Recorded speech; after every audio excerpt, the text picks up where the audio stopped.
ಶ್ರೀ ಗುರುಭ್ಯೋ ನಮಃ. ಹರಿ ಓಂ. ಜನ್ಮಗತಗತಿಚಾರಣಂ ಭವಿಷ್ಯಂತಂ ಜ್ಯೋತಿರ್ವಿದ್ಯಾನಂ ಸಮಸ್ತಪುರಹಿತಾನಾಂ ಲಿಖ್ಯತೆ ಶಾಸ್ತ್ರಪುರಾಣಾಂ. ಸಮಸ್ತ ಕನ್ನಡ ನಾಡಿನ ಜನತೆಗೆ ಜ್ಯೋತಿಷಿಗಳು, ಪುರೋಹಿತರು ಹಾಗೂ ಕೌಡೇಶಾಸ್ತ್ರ ತಜ್ಞರಾಗಿರ್ತಕ್ಕಂಥ ಶರಣಶಾಸ್ತ್ರಿ ಮಾಡ್ತಕ್ಕಂಥ ಹೃದಯಪೂರ್ವಕ ನಮಸ್ಕಾರಗಳು.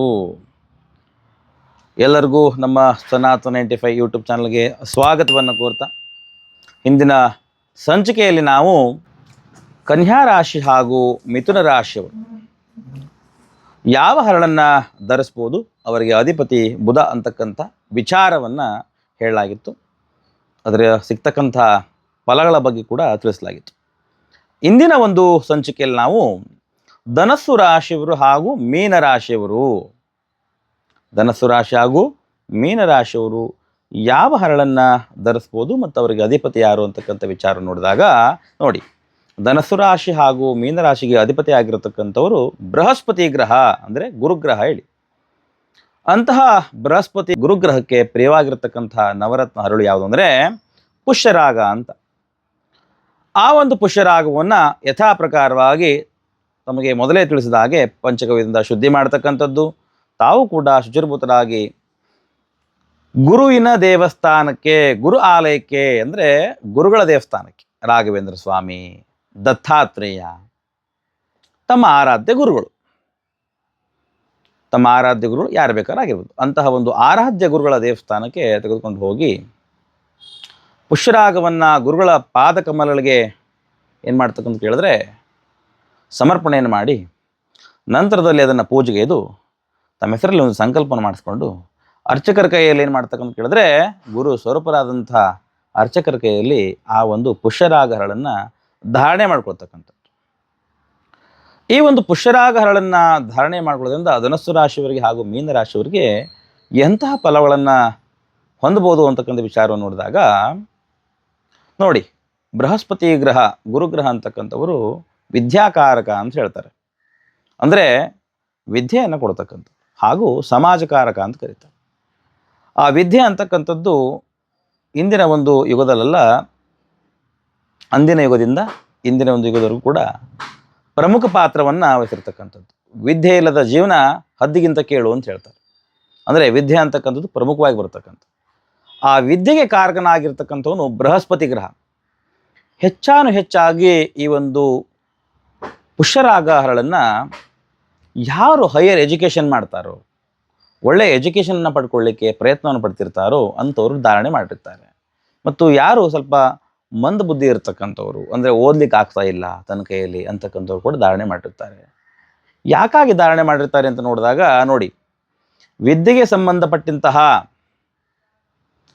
ಅನಾನುಕೂಲಗಳು ಏನಿರುತ್ತೆ, ಅಂದರೆ ಓದಲಿಕ್ಕೆ ಎಲ್ಲ ಅನುಕೂಲವೂ ಇದೆ, ಆದರೆ ಓದ್ಲಿಕ್ಕೆ ಆಗ್ತಾ ಇಲ್ಲ. ಹಣ ಇದೆ, ಆಸ್ತಿ ಇದೆ, ಓದ್ಲಿಕ್ಕೆ ಅಪ್ಪ ಅಮ್ಮ ಕಷ್ಟ ಬೀಳ್ತಾ ಇದ್ದಾರೆ, ಆದರೂ ಕೂಡ ಓದ್ಲಿಕ್ಕೆ ಆಗ್ತಿಲ್ಲ ಅಂತಕ್ಕಂಥ ವಿಚಾರ. ಇನ್ನು ಕೆಲ ಜನರಿಗೆ ಯಾವುದೂ ಇರಲ್ಲ, ಒಳ್ಳೆಯ ವಿದ್ಯೆ ಇರುತ್ತೆ, ಅನುಕೂಲ ಇರಲ್ಲ. ಅಂದರೆ ಆ ವಿದ್ಯೆಯ ಒಂದು ಸಂಪೂರ್ಣ ಅನುಗ್ರಹ ಇದ್ದರೂ ಕೂಡ, ಗುರು ಅನುಗ್ರಹ ಇದ್ದರೂ ಕೂಡ ಓದಲಿಕ್ಕೆ ಹಣ ಇರಲ್ಲ, ಮನೆಯಲ್ಲಿ ಕಷ್ಟ ಇರುತ್ತೆ.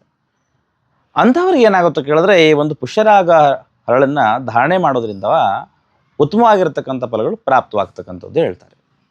ಯಾವ ರೀತಿಯಲ್ಲಿ ಅಂತ ನೋಡಿದಾಗ, ಸಮಾಜಕಾರಕ, ವಿದ್ಯಾಕಾರಕ ಬೃಹಸ್ಪತಿ ಅಂತ ಹೇಳಿದ್ರೆ ತಮಗೆ ವಿದ್ಯೆಯಲ್ಲಿ ಉನ್ನತವಾದಂತಹ ಸ್ಥಾನವನ್ನು ಪಡೆದುಕೊಳ್ಳಲಿಕ್ಕೆ ಅನುಕೂಲವಾಗ್ತಕ್ಕಂಥದ್ದು, ಹೈಯರ್ ಎಜುಕೇಷನ್ ಮಾಡಿಕೊಳ್ಳಲಿಕ್ಕೆ ಅನುಕೂಲವಾಗ್ತಕ್ಕಂಥದ್ದು, ಹಾಗೂ ಆ ಮುಖೇನವಾಗಿ ಸಮಾಜದಲ್ಲಿ ಉತ್ತಮ ಸ್ಥಾನಮಾನ, ಗೌರವ, ಮರ್ಯಾದೆಗಳು ಪ್ರಾಪ್ತವಾಗ್ತಕ್ಕಂಥದ್ದು, ಉತ್ತಮ ಸ್ಥಾನಕ್ಕೆ ಹೋಗ್ತಕ್ಕಂಥದ್ದು, ಸಮಾಜದಲ್ಲಿ ಎಲ್ಲರೂ ಕೂಡ ತಮ್ಮ ಗೌರವದಿಂದ ಕಾಣ್ತಕ್ಕಂಥದ್ದು, ಭಕ್ತಿಪೂರ್ವಕವಾಗಿ ತಮ್ಮನ್ನು ನೋಡಿದಾಗ ಎಲ್ಲರೂ ಕೂಡ ಅವರ ಬಗ್ಗೆ ಏನು ಕೇಳಿದ್ರೆ ಒಳ್ಳೆಯ ಮಾತುಗಳನ್ನು ಆಡ್ತಕ್ಕಂಥದ್ದು. ಒಟ್ಟಾರೆಯಾಗಿ ಹೇಳಿದ್ರೆ ನಮ್ಮನ್ನು ಗೌರವಪೂರ್ವಕವಾಗಿ ಕಾಣ್ತಕ್ಕಂಥದ್ದು. ಈ ಒಂದು ಫಲ ಕೊಡ್ತಕ್ಕಂಥವನು ಬೃಹಸ್ಪತಿ. ಅವನಿಗೆ ಪ್ರಿಯವಾಗಿರ್ತಕ್ಕ ಈ ಪುಷ್ಯರಾಗ ಹರಳನ್ನು ಧಾರಣೆ ಮಾಡೋದ್ರಿಂದ ಇವೆಲ್ಲವೂ ಕೂಡ ಪ್ರಾಪ್ತವಾಗ್ತಕ್ಕಂಥದ್ದು ಹೇಳಿ. ವಿದ್ಯೆ, ಗೌರವ, ಸಮಾಜದಲ್ಲಿ ಸ್ಥಾನಮಾನ ಇವೆಲ್ಲವೂ ಕೂಡ ಪ್ರಾಪ್ತವಾಗುತ್ತೆ. ಇದು ಪುಷ್ಯರಾಗ ಹರಳನ್ನು ಧರಿಸುವುದರಿಂದ ಸಿಗತಕ್ಕಂಥ ಫಲಗಳಾಗಿವೆ.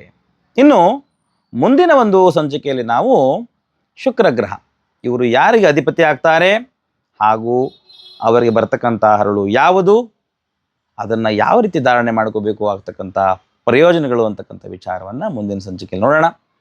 ಹಾಗೂ ನಮ್ಮ ಸಂಚಿಕೆಯನ್ನು ಎಲ್ಲರೂ ಕೂಡ ತಪ್ಪದೇ ನೋಡಬೇಕು ಅಂತ ವಿಚಾರನ ಹೇಳ್ತಾ, ಹಾಗೂ ನಮ್ಮ ಚಾನಲ್ನೂ ಕೂಡ ಯಾರು ಸಬ್ಸ್ಕ್ರೈಬ್ ಮಾಡ್ಕೊಂಡಿಲ್ವೋ, ಸನಾತನ 95 ಅಂತಕ್ಕಂಥ ನಮ್ಮ ಚಾನಲ್ ನಾಮಧೇಯ, ದಯವಿಟ್ಟು ಸಬ್ಸ್ಕ್ರೈಬ್ ಮಾಡ್ಕೊಳ್ಳಿ ಅಂತಕ್ಕಂಥ ಮಾತನ್ನು ಹೇಳಿದ, ಉತ್ತಮವಾಗಿರತಕ್ಕಂಥ ಮಾಹಿತಿಗಳು ಎಲ್ಲವೂ ಕೂಡ ನಮ್ಮ ಚಾನಲ್ ಇದೆ ಅಂತಕ್ಕಂಥ ಮಾತನ್ನು ಹೇಳ್ತಾ, ಒಂದು ಸಾರಿ ಚಾನಲನ್ನು ಸಬ್ಸ್ಕ್ರೈಬ್ ಮಾಡಿಕೊಂಡು ನಂತರದಲ್ಲಿರತಕ್ಕಂಥ ವಿಚಾರಗಳನ್ನು ನೋಡಿದಾಗ ತಮಗೆ ಚಾನಲ್ನಲ್ಲಿರ್ತಕ್ಕಂಥ ಉಪಯುಕ್ತವಾದಂಥ ಮಾಹಿತಿಗಳು ಯಾವುದಂತ ತಿಳಿಯಲ್ಪಡುತ್ತೆ ಅಂತ ಹೇಳ್ತಾ, ಎಲ್ಲರಿಗೂ ಒಳ್ಳೆಯದಾಗಲಿ.